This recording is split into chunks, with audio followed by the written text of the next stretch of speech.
Toujours un plaisir d'être avec vous. L'Afrique regorge d'innombrables richesses. Parmi ses matières premières prisées, il y a le cacao, cette fameuse fève tant sollicitée dans le monde par les grands groupes. Il faut savoir que la Côte d'Ivoire, pays de l'Afrique occidentale, produit à elle seule près de 40% de la production mondiale en cacao et le Ghana produit près de 20% des fèves au niveau mondial. À eux seuls, ils pourraient impacter la chaîne de production et de commercialisation, mais le constat est tout autre. Le prix du cacao est défini loin des principaux producteurs. L'Afrique, le cacao et les grands industriels de la filière, quelle politique d'adéquation, production, transformation et commercialisation? Nos invités nous éclairent sur ce sujet dans quelques instants. Avec nous en studio, professeur Prao Yao Séraphin, économiste. Merci encore d'avoir accepté d'être avec nous. C'est nous qui vous remercions. Et avec nous en studio, Aouya Kwaku, journaliste, spécialiste des questions économiques. Merci d'être avec nous. Merci, cher confrère. Alors, messieurs, depuis quelques mois ou quelques années environ, 2 années environ, on parle beaucoup de cette mutualisation des efforts et des politiques entre le Ghana et la Côte d'Ivoire pour tenter de revaloriser les prix, des produits de cacao. Comment vous avez accueilli d'abord cette nouvelle et pourquoi tout ce temps? Pourquoi si tard? Je commence par vous. Bien, la Côte d'Ivoire et le Ghana sont donc les principaux pays producteurs de cacao, on l'a déjà dit, de fèves. Et donc, depuis des années, ils dominent toujours le marché, plus de 60% donc de part de marché pour les deux pays. Donc, malgré cet important poids dans la production, les deux pays ne tirent pas véritablement donc, d'importants dividendes pour leur économie. Et je veux dire que ces deux pays devraient en tirer plus. Quand on a vu l'économie cacaoyère, c'est plus de 1200 milliards de dollars. Pourtant, les pays producteurs ne tirent que 6 milliards. Donc, parmi les pays producteurs, les deux principaux également ne tirent pas grand chose. Même si, bien sûr, le cacao fait partie, a un poids énorme dans l'économie ivoirienne, notamment plus de 10% du PIB. 40% des recettes d'exportation. Donc, c'est un produit phare de l'économie. Mais dans la réalité, on devrait pouvoir gagner plus parce que nous sommes les principaux pays, je veux dire, nous, Côte d'Ivoire et Ghana. Donc, il fallait donc que les deux pays mutualisent leurs efforts. Après plusieurs années où chacun a essayé de son côté, ils ont compris qu'il faut mutualiser ses efforts et cette mutualisation a pu aboutir en 2019, en octobre 2019, avec ce qu'on appelait le différentiel de revenus décent, le DRD, qui est une prime spéciale que les deux pays ont convenu avec les transformateurs et les chocolatiers sur le cacao, sur le prix d'achat, pour que ça puisse revenir aux producteurs. Décent parce que ceux qui travaillent sur le cacao, ceux qui font que le cacao donne autant d'argent dans l'économie mondiale, ne gagnent rien, ce sont les plus pauvres. Aussi bien, si on prend le cas de la Côte d'Ivoire, les producteurs, les paysans font partie de la couche la plus défavorisée. Donc, alors que un cinquième de la population ivoirienne vit grâce au cacao. Plus de 5 millions de personnes vivent grâce au cacao. Donc, il fallait absolument trouver des solutions. Et les deux pays ont pensé qu'en se mettant ensemble, ils pouvaient peser sur le commerce, sur la vente de leur cacao. Mais est-ce que cela est une réalité? On verra que pour le moment, au début, ça avait commencé à marcher. Ça a permis que pour 2020, avec le DRD, on a pu fixer le prix du cacao à 1000 francs CFA en Côte d'Ivoire. Au Ghana aussi, plus de 1000 francs CFA. Mais on commence encore à s'essouffler. La commercialisation s'essouffle depuis quelques mois. Il y a des difficultés, la vente du cacao est aux arrêts, les producteurs n'arrivent plus à écouler leurs produits dans les différentes zones productrices. Ça grogne donc et ça prouve que la difficulté est toujours là, il faut rechercher encore d'autres solutions. Et on y reviendra tout à l'heure sur ces difficultés. Mais professeur, qu'est-ce qui a justifié ce retard dans cette mutualisation des efforts? Bon, au niveau du retard, il faut dire que le cacao représente quand même l'un des produits phares des deux pays. La Côte d'Ivoire compte énormément sur son binôme café-cacao. Il a dit le cacao, lui seul, représente entre 10 et 15% du PIB de la Côte d'Ivoire, 40% des recettes d'exportation du pays, 10% du financement des recettes de l'État. Le cacao, à lui seul, représente entre 5 millions et 6 millions d'habitants, dont 66% de la population active Et dans ce secteur, vous voyez que c'est énorme. C'est énorme. Et donc, du coup, la Côte d'Ivoire comptant sur ça. Le Ghana également peut donner les chiffres pareils. Voilà. Sauf que le petit hic, je pense que ce qui a fait retarder effectivement, on va dire, cette collusion ou cette coalition entre les deux pays frères, c'est que par le passé, il y avait une petite concurrence, il faut le dire. Parce que, historiquement, Houphouët-Boigny était le chantre du libéralisme, la vitrine de la France en Afrique de l'Ouest. Et il y avait Kwame Nkrumah, lui aussi, qui avait sa position, vous voyez, l'Afrique indépendante, l'Afrique panafricaine, etc., etc. Et donc, il y avait des défis qui ont été lancés. C'est très important de signaler ça. Houphouët-Boigny a dit, écoutez, Kwame Nkrumah, je te laisse avec ton modèle économique, on verra dans 10 ans, dans 20 ans, on verra. Donc, les pays étaient en concurrence. Preuve en est. Preuve en est, nous qui sommes dans les villes frontières du Ghana, nos parents, moi, mon père était acheteur de produits. Je voyais, par exemple, mon père, parfois, aller acheter le cacao au Ghana lorsque le prix était bon en Côte d'Ivoire. Et vice-versa. Vice-versa. Parfois, il achetait le cacao en Côte d'Ivoire et il partait vendre au Ghana quand le prix était bon. Donc, vous voyez que quand vous êtes dans une telle configuration, point n'est besoin de pouvoir se mettre ensemble, puisque chacun veut tirer profit du dysfonctionnement sur les différents marchés. Donc, il a fallu effectivement du temps pour qu'on comprenne. Surtout, je pense qu'il ne faut pas oublier qu'on a eu un conflit sur le pétrole, le conflit maritime avec le Ghana. Et à partir de là, on a compris que parfois, ce n'est pas par les guerres et par la guerre qu'on arrive à trouver une solution. Parfois, c'est la concertation. Et c'est ce que le président Ouattara a fait. Je pense que c'est une décision historique de la part des deux présidents parce que nous ne pouvons pas nous permettre, le Ghana et la Côte d'Ivoire, 60% de l'offre mondiale et ne pas pouvoir peser sur le prix mondial, même s'il y a d'autres facteurs qui rentrent en ligne de compte, mais nous devons peser quand même. Et donc, ils se sont mis ensemble. Et je pense que c'est une bonne chose. C'est vrai que techniquement, il faut que les deux pays s'accordent sur les prix qu'on fixe. À mon humble avis, c'est ce qu'ils ne font pas aujourd'hui. Il a dit à UA, parfois le Ghana fixe un prix un peu plus élevé que la Côte d'Ivoire. Et pour ceux qui connaissent tous les villages frontières, les gens cherchent notamment à aller couler la marchandise là-bas. Donc je pense que de ce point de vue, tout n'est pas bien réglé. Il va falloir que techniquement, nos deux pays s'asseyent, surtout au niveau de nos frontières, pour bien verrouiller. Et je pense qu'on peut même aller jusqu'à fixer un prix commun dans nos deux pays. Regardez par exemple au niveau du pétrole. L'Organisation des pays exportateurs du pétrole, ils s'entendent sur les productions de chaque pays. Je pense qu'il faut qu'on arrive à là. Si nous voulons vraiment que ces deux pays-là profitent, parce qu'il a dit au temps présent, 55% des agriculteurs en Côte d'Ivoire vivent avec moins de 757 francs CFA. C'est énorme. Alors que le taux de pauvreté en zone urbaine est de 35%. Vous voyez donc, il y a un écart très grandissant entre la paupérisation de producteurs de cacao et ce que nous pouvions avoir. Il a rappelé le vrai chiffre, logiquement. Selon la Banque mondiale, chaque année, le cacao génère 1000 milliards de dollars US et les producteurs de cacao retirent que 6 milliards de dollars US. C'est trop faible. C'est-à-dire qu'entre 100 milliards et 6 milliards, regardez bien le gap. Qui profite? À qui ça profite? Bien entendu, on va en parler, c'est aux multinationales et aux pays demandeurs, pour ne pas dire les pays qui achètent nos productions. Mais justement, parlant de ces multinationales, on a vu qu'il y en a quelques-unes qui se sont en griffe opposées au prix que la Côte d'Ivoire et le Ghana avaient fixé. Effectivement, parce que vous savez, vous êtes un acheteur. Un acheteur par définition, même quand il fait une option d'achat, il veut que le prix soit le plus faible possible. Donc, mettez-vous à la place des multinationales, vous ferez pareil. Maintenant, c'est à nos présidents, Alassane Ouattara et le président Nana Akufo, de par leur leadership, ils doivent pouvoir s'imposer. Bon, à mon humble avis, vous savez, la production de cacao, elle est un peu quand même spéciale. Pourquoi?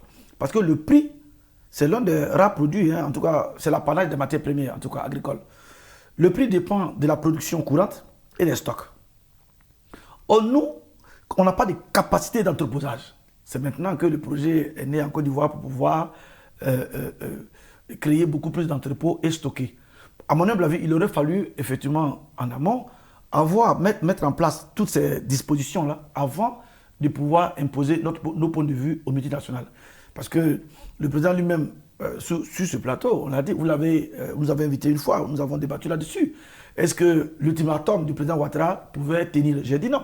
J'ai dit non parce que un pays comme la Côte d'Ivoire qui tire l'essentiel de ses revenus du cacao, vous allez menacer les majors? Attends, non, ça passe pas. Le Ghana idem.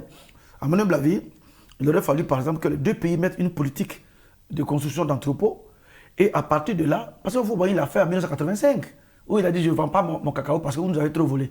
Finalement, son cacao a pourri et on l'a liquidé, on n'a pas dit, on l'a même bradé à vil prix. Donc je pense qu'il y a bien des réglages à faire pour que cette politique-là puisse marcher. Donc si on veut voir dans la pratique, si jamais les majors continuent de mettre la pression, le cacao récolté en Côte d'Ivoire, le cacao produit pourra rester là et pourrir sans être vendu. Ben oui. Mais c'est les majeurs qui sont les pions essentiels du marché parce que c'est eux qui achètent, c'est eux qui transforment, c'est eux qui commercialisent. Le problème, il ne faut pas aussi leur jeter la pierre. On est dans un contexte de pandémie à coronavirus et donc il y a une crise de consommation. Donc les majors ont commencé au niveau des pays développés, bien sûr. Donc les majors ont commencé à subir les prix aussi. Parce que quand les populations sont confinées, elles consomment moins. Et alors que c'est sur eux qu'on consomme. C'est tout le problème du cacao et de nos matières premières. Nous produisons, mais nous ne consommons rien. Mais tant que des gens vont venir acheter, aller transformer et vendre, il faut bien que si c'est des hommes d'affaires, ils ne sont pas là pour faire du social. Donc il faut qu'ils puissent vendre sur un marché et puis avoir de l'argent. Si ce marché a des difficultés, évidemment, les prix peuvent plonger. Donc c'est tout ça la volatilité des prix. C'est un peu pareil. Hein. Lorsqu'il y a eu la crise en Asie, vous avez vu qu'au niveau du pétrole, les prix ont chuté. Ouais. Parce que la Chine seule est un grand consommateur d'énergie. Donc, nous sommes dans un monde, dans ce commerce mondial-là, il faut que nous, on puisse jouer une partition. Malheureusement, nous produisons les fèves, nous ne consommons rien. Et quand ça revient, c'est pour juste une classe. Hein, ici, peut-être que vous prenez du chocolat, peut-être vos enfants prennent du chocolat, mais vous arrivez dans mon village, peut-être combien d'enfants ont une fois goûté à un chocolat, donc à une plaquette de chocolat. Donc c'est tout cela qui constitue notre limite. C'est pourquoi les majors continuent de peser sur le marché. Mais justement, pour répondre à cette question ou une tentative de solution banale, est-ce qu'il n'est pas temps pour l'Afrique ou des États de produire des unités de transformation conséquentes sur le continent, dans leur pays? Oui, c'est ce que nous avons dit. Effectivement, il est même impérieux pour les pays africains d'aller très rapidement à cela. Je pense que de ce point de vue, le président Ouattara, si j'ai les bons chiffres, a dit que son objectif c'était dans les années 2025 d'aller à 30% de taux de transformation. Au temps présent, nous transformons à peu près, on va dire, 20% de nos matières. C'est très faible. Pareil pour la noix de cajou. Si nous sommes premier producteur mondial, mais je veux dire, le sort qui est réservé au cacao sera réservé aussi à la cajou si effectivement les pays africains ne vont pas vers là. Je pense à mon humble avis que la Côte d'Ivoire, c'est en Côte d'Ivoire qu'on devait trouver les chocolats les plus doux et peut-être les moins chers du monde, puisque nous sommes premiers fournisseurs de cacao et producteurs de cacao en Côte d'Ivoire. Mais non. Bon, c'est à saluer. Je pense qu'il y a ces mois qui s'installe maintenant en Côte d'Ivoire. Et de ce point de vue, je pense que les autorités doivent donner l'exemple. Je souhaite, par exemple, lors d'un conseil des ministres, que le président Ouattara et ses ministres prennent une pause, café, avec du chocolat, enfin, avec un peu de fèves de cacao, enfin, je veux dire de produits dérivés du cacao, pour que nous tous nous voyons. Et je pense que cela peut être un déclic. Dans nos écoles, au niveau des cantines, par exemple, au collège comme au niveau du primaire, je pense qu'il va falloir trouver des produits, peut-être, c'est des chocolats made in Côte d'Ivoire. Ouais. Il faut trouver quelque chose en tout cas pour changer les habitudes de consommation des Ivoiriens. Je prends l'exemple du coton burkinabé. Il a fallu effectivement que le président Sankara fasse la publicité du Faso Nafani. Pourquoi? Parce qu'effectivement, il a dit lors d'une conférence, et je cite, que si le prix du coton est très faible au niveau du marché international, c'est parce que nous ne consommons pas localement du coton. Si nos usines tournent à plein régime, avec le coton burkinabé, il va rester une quantité infime. Et lorsqu'on les met sur le... Parce que ça va créer une tension. C'est-à-dire l'offre sera inférieure à la demande. Et donc du coup, sur le marché de l'offre et de la demande, c'est le prix d'équilibre. Donc le prix d'équilibre sera supérieur. Et je pense que c'est une bonne politique. Donc il faut que les pays africains, le Ghana et la Côte d'Ivoire, aient des unités de transformation localement et qu'il y ait un changement de comportement, d'habitude. Comme il a dit, le chocolat qui coûte peut-être 1000 francs. 1000 francs pour une tablette de chocolat. Alors que imaginez ce que le kilogramme qui fait 1000 francs peut fabriquer comme tablette.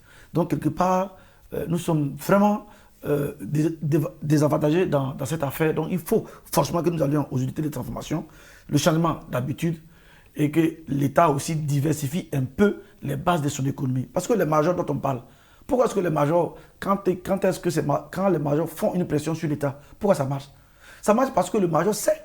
Il a fallu simplement, en 2017, que le prix du cacao baisse de 30% sur le marché international, que le président Ouattara dise qu'il y a un manque à gagner au niveau de son budget de 400 milliards. C'est alors qu'il a enjoint, avec empressement, paix à son âme, au Premier ministre d'alors, Amadou Gon, d'aller lever effectivement les euros bons en question. Donc vous voyez comment nous sommes vraiment vulnérables face au choc extérieur concernant effectivement les prix du cacao. Donc tant qu'on ne diversifie pas aussi les bases, je vous dis, et que nos caisses, nos recettes de l'État seront toujours intimement liées effectivement au binôme café-cacao, les majors vont toujours nous dominer.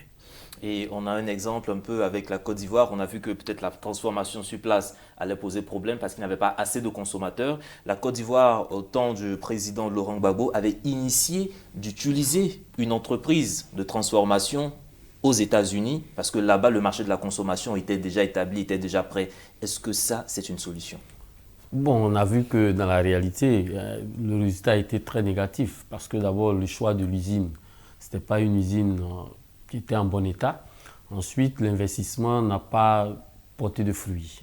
On est rentré dans un système de détournement de deniers publics et il y a eu le scandale dans la filière café-cacao. Donc, ça a été une mauvaise parenthèse. On ne peut pas aujourd'hui dire qu'il faut revenir à un tel projet. La réalité, c'est quoi? C'est que nous devons booster la création des PME dans le domaine du cacao. Vous voyez, j'ai assisté à un panel en 2019 sur la transformation. Il y a trop d'obstacles. Les PME, par exemple, vont te dire que pour s'installer ici, par exemple, en Côte d'Ivoire, pour les machines qui viennent, les taxes sont payées. Alors que les machines ne permettent pas de faire une grande transformation. Donc, si les taxes sont élevées, la machine revient chère, tu ne peux pas transformer en grande quantité, donc tu ne peux pas vendre et puis gagner. Premier élément. Deuxième élément, on peut détaxer alors. Il faut détaxer, comme au Ghana. Et le Ghana, il faut détaxer les machines. Et le Ghana l'a fait, il a bien réussi. Au deuxième élément, en Côte d'Ivoire, par exemple, deuxième obstacle que les PME soulèvent, c'est l'exportation. Vous voyez, si vous transformez le café ici, vous ne pouvez pas le vendre tout près là en Guinée ou au Burkina. Il faut rentrer dans une procédure où on te demande une caution de 200 millions minimum pour exporter un produit. Vous voyez? Donc, on n'arrive même pas à pouvoir commercialiser autour de nous parce qu'il y a encore des obstacles. Les grandes firmes, les grandes firmes installées ici aussi se plaignent du coût de l'électricité sur la transformation. Donc, il y a des éléments qui sont identifiés, qui sont connus. Il faut que l'État arrive par des leviers à agir sur ces aspects-là pour qu'on puisse booster la transformation, pour que des jeunes entreprises puissent naître et qu'on puisse avoir la transformation dans les différentes régions, au moins la première transformation, pour qu'on puisse pouvoir écouler notre produit. 2 millions de tonnes de fèves. C'est énorme. Nous, on ne transforme qu'à peine 500 000. 500 000 tonnes. Aujourd'hui, avec les deux entreprises qui ont été lancées, les deux entreprises de transformation qui ont été lancées en septembre dernier, on va atteindre 600 000. Vous voyez qu'on est encore loin. Très loin. Pareil. Tout à l'heure, on a pris le cas de l'ANACAD, un premier producteur mondial. On est encore en dessous d'un taux de transformation de 10%.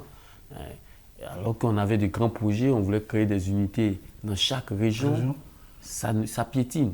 Est-ce que vous voyez, on est obligé d'attendre le Vietnam, le Brésil, l'Inde pour pouvoir enlever écouler nos marchandises, enlever nos noix de cajou. Et donc, dès qu'il y a eu donc la pandémie, tout est bloqué, on a du mal à commercialiser. Donc, vous voyez, c'est un cycle infernal et que nous devons, depuis des années, nous sommes dedans. Il faut que nous puissions sortir pour améliorer le quotidien de nos producteurs. Justement, vous venez de parler de l'Inde et de certains pays qui produisent aussi le cacao. Quand le marché ou bien les produits de la Côte d'Ivoire, quand il y a beaucoup de tractations, de discussions autour, est-ce que cela ne profite pas à ces pays-là? Et qu'est-ce que l'Afrique doit faire, les pays africains doivent faire pour être toujours au top, pour ne pas que ces pays viennent le dévancer? Bon, non, déjà, il faut déjà maintenir effectivement le cap au niveau de l'offre déjà. Hein. Il faut maintenir notre position. Nous sommes premiers producteurs. Il faut toujours encourager les paysans à augmenter effectivement leur production en faisant quoi? En mécanisant l'agriculture. Voilà, il faut mécaniser l'agriculture. Il faut désenclaver les zones parce que Ahuel a dit, parfois, nous sommes fils des paysans, nous savons de quoi nous parlons. Parce que vous voyez, parfois vous avez vos productions, mais vous ne pouvez même pas aller, puisque la route est impraticable. Donc, ça vous laisse à la merci, effectivement, des intermédiaires qui payent à coup de lance-pierre le kilogramme, qui ne respectent pas le prix fixé par le gouvernement. Donc, je pense que non seulement il faut maintenir le cap, il faut que le gouvernement désenclave, effectivement, ces régions-là pour encourager la production, parce qu'il faut maintenir. Et puis après, je pense qu'il faut aussi la qualité. Parce qu'aujourd'hui, je pense que c'est de ça qu'il s'agit. Il faut la qualité. Parce que le marché, il est mondialisé aujourd'hui. Si, là, on l'a vu, hein, lorsqu'on a mis le DRD, le différentiel de revenus décent, on a vu que les marchés à terme se sont portés sur d'autres productions, autres que le cacao, Côte d'Ivoire ou Ghana, ou entre guillemets, ils font du chantage. C'est comme ça que les marchés ont compris la chose. Voyez-vous, ils vont se porter sur d'autres marchés. Mais si nos productions sont de qualité, le cacao made in Côte d'Ivoire et made in Ghana, c'est un cacao qui est différent des autres. Voyez-vous, quel que soit effectivement nos caprices, ils vont accepter. Et puis après, je pense, il faut toujours continuer effectivement cette coalition, pour ne pas dire cette mutualisation effectivement des décisions que nous avons avec le Ghana. Je pense que nous sommes sur la bonne voie. Et ce qu'a dit le journaliste Ahuya, la Côte d'Ivoire et le Ghana, parce que le Ghana est un peu en avance par rapport à la Côte d'Ivoire. Quand vous prenez un pays, par exemple, qui me fascine, comme le Rwanda, comment le Rwanda a fait en la matière et puis au niveau, par exemple, de l'informatique.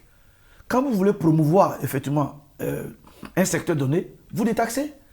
Il suffit de détaxer pour dire, bon, voilà, on fait la création, d'abord, la promotion des startups travaillant sur les produits dérivés du cacao et du café, du cajou, etc. Voyez-vous, on vous encourage à transformer, pas le brut, mais à transformer. Mais en même temps, on vous donne les facilités, peut-être sur 5 ans, comme fait le Rwanda. Le Rwanda fait un pack. Sur 5 ans, vous ne payez pas ceci, vous ne payez pas cela. Quand vous envoyez vos machines, détaxées. Et en même temps, il faut créer aussi ce qu'on appelle une sorte de Small Business Act, comme aux États-Unis. Aux États-Unis, les multinationales sont obligées de sous-traiter avec les PME nationales. Je dis bien obligées, c'est écrit. On appelle ça le Small Business Act. Je pense qu'en Côte d'Ivoire, on doit faire pareil. C'est les majors dont nous parlons aujourd'hui qui font peur aux États et aux producteurs. Il faut bien que ces majors-là travaillent, sous-traitent avec nos PME ivoiriennes. Et je pense que c'est en cela que si vous êtes PME et que vous produisez un produit dérivé à partir du café ou du cacao, bien entendu, vous allez le couler où? En Côte d'Ivoire. Donc en vous aidant, on aide ainsi effectivement la transformation locale et on aide ainsi aussi à diminuer effectivement l'offre sur le marché international et on aide aussi à rehausser le prix du cacao au niveau international. Voilà quelques idées, je pense, qui peuvent aider nos gouvernants au niveau de la filière café-cacao.